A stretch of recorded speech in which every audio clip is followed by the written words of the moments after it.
एकदम भुलाइए गईला। के बोलता केटी? हाँ।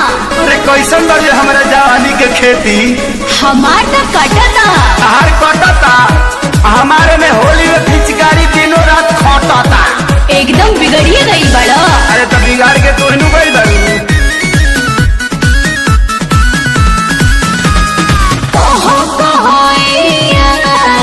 कैसन बाटे तोहर समाचार? I am fine.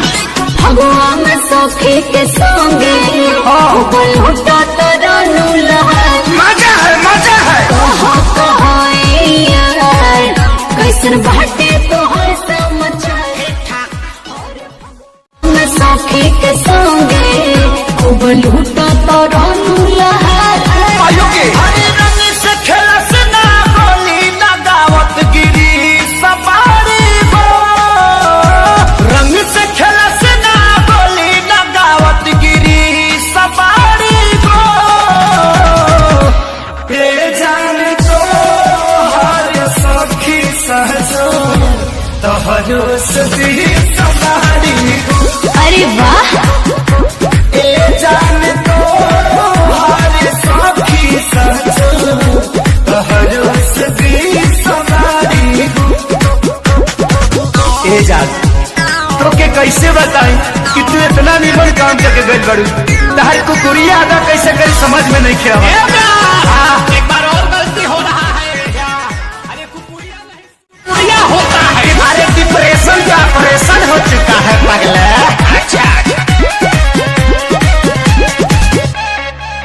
जब जाना लगावे तू रंगावा तो काम कर देता। सीधा बात ही हो। रंगीला जब तू गोरे गोरे गलिया तो पहुंचे लड़ी का का का का करिया दाता जबरदस्त बा। रहत फिचकारी हमारे व्यस्त बा। ए जान ओठ पर लगा के गुलाल करत की सवारी हो। ओठ पर लगा के गुलाल करत की सवारी हो। जाने तो हर सखी सहजो तोहरो से भी सवारी हो।